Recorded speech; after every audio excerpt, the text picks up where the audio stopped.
नमस्कार दोस्तों, आप सबका सिद्धि का चैनल पर बहुत बहुत स्वागत है। महाभारत में सबसे शक्तिशाली महिला कौन थी?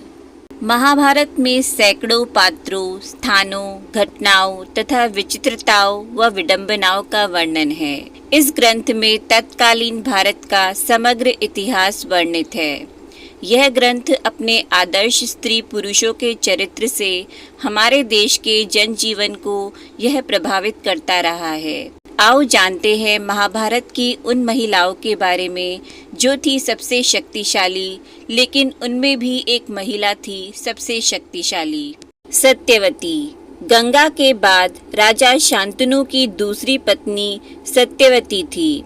सत्यवती के शरीर से मछली की ही गंध आती रहती थी। कहते हैं कि सत्यवती ही एक प्रमुख कारण थी जिसके चलते हस्तिनापुर की गद्दी से कुरुवंश नष्ट हो गया। सत्यवती को पाराशर मुनि से कुंवारी बने रहने का वरदान मिला था। वेदव्यास उन्हीं के पुत्र थे। सत्यवती की संपूर्ण राज्य पर पकड़ थी और भीष्म पितामह भी उन्हीं के आदेश का पालन करते थे। गांधारी की आंखों में अद्भुत शक्ति थी। गांधारी ने ही अपनी शक्ति के बल पर दुर्योधन के अंग को वज्र के समान बना दिया था, लेकिन श्री कृष्ण की चतुराई के चलते उसकी जंघा वैसी की वैसी ही रह गई थी, क्योंकि श्री कृष्ण ने कहा था कि माँ के समक्ष नग्न अवस्था में जाना पाप है। गांधारी मानती थी कि श्री कृष्ण के कारण ही महाभारत का युद्ध हुआ और उन्हीं के कारण मेरे सारे पुत्र मारे गए। तभी तो गांधारी ने भगवान श्री कृष्ण को उनके कुल का नाश होने का श्राप दिया था। सत्यवती के बाद हस्तिनापुर में गांधारी की ही चलती थी। खास बात यह थी कि उन्होंने 100 पुत्रों को जन्म दिया था। द्रौपदी के बाद गांधारी को सबसे शक्तिशाली महिला माना जाता है। कुंती को यह वरदान था कि वह किसी भी देवता को बुलाकर उसके साथ नियोग कर सकती थी। इस विद्या से ही उन्होंने अपने 5 पुत्रों को प्राप्त किया। कुंती के पुत्र कर्ण, युधिष्ठिर, अर्जुन और भीम थे और माद्री के नकुल और सहदेव। कुंती वासुदेव की बहन और भगवान श्री कृष्ण की बुआ थी।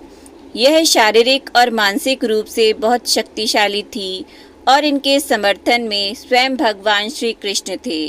गांधारी के बाद कुंती ही थी जो सबसे शक्तिशाली महिला थी। द्रौपदी कहते हैं द्रौपदी का जन्म यज्ञ से हुआ था, इसलिए उसे याज्ञनी कहा जाता था।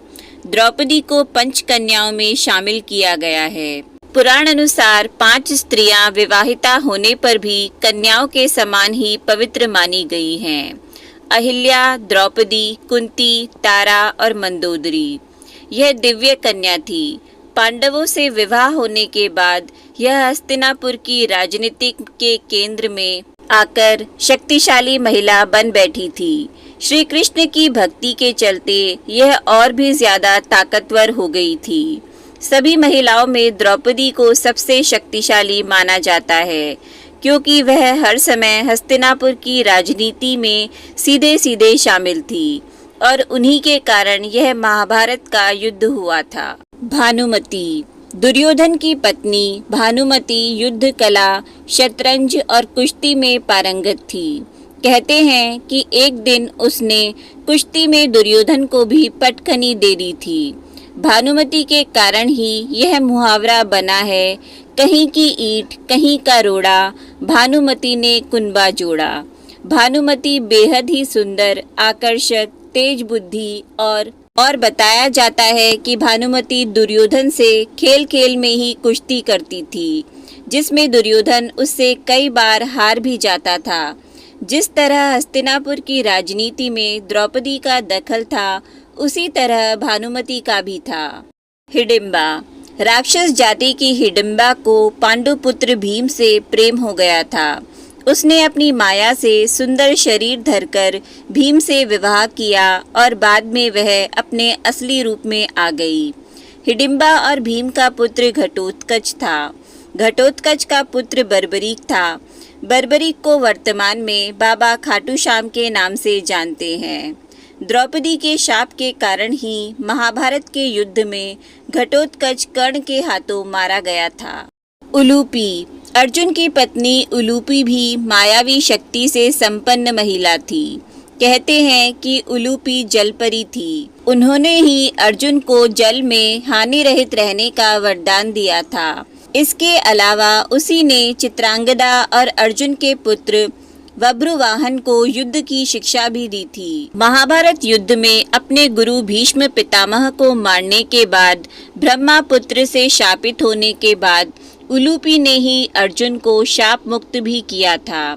एक अन्य युद्ध में अपने पुत्र के हाथों मारे जाने पर उलूपी ने ही अर्जुन को पुनर्जीवित भी कर दिया था। सुभद्रा। सुभद्रा तो कृष्ण की बहन थी, जिसने कृष्ण के मित्र अर्जुन से विवाह किया था, जबकि बलराम चाहते थे कि सुभद्रा का विवाह कौरव कुल में हो। बलराम के हट के चलते ही तो कृष्ण ने सुभद्रा का अर्जुन के हाथों हरण करवा दिया था। बाद में द्वारका में सुभद्रा के साथ अर्जुन का विवाह विधि पूर्वक संपन्न हुआ। विवाह के बाद वे 1 वर्ष तक द्वारका में रहे और शेष समय पुष्कर क्षेत्र में व्यतीत किया। 12 वर्ष पूरे होने पर वे सुभद्रा के साथ इंद्रप्रस्थ लौट आए। सुभद्रा अभिमन्यु की माता थी। बाद में उन्हें योग माया के नाम से भी जाना गया। वृषाली। कर्ण की 2 पत्नियां थी, दोनों ही बहुत सुंदर थी। अंग देश के राजा कर्ण की पहली पत्नी का नाम वृषाली था। वृषाली से उसको वृषसेन, सुषेण, वृषकेतु नामक 3 पुत्र मिले। वृषाली दुर्योधन के रथ के सारथी सत्यसेन की बहन थी। कहते हैं कि वृषाली ने कर्ण की मृत्यु के बाद उसकी चिता पर ही समाधि ले ली थी। वह बहुत चरित्रवान और पतिव्रता थी। वृषाली हस्तिनापुर के हर राज को जानती थी।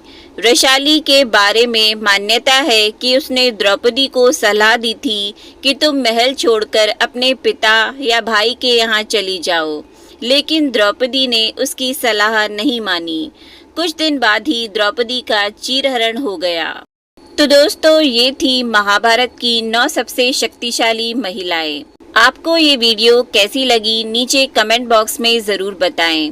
वीडियो पसंद आया हो तो वीडियो को लाइक और शेयर ज़रूर करें और हमारे चैनल को सब्सक्राइब करना न भूलें। आपका वीडियो देखने के लिए बहुत बहुत धन्यवाद।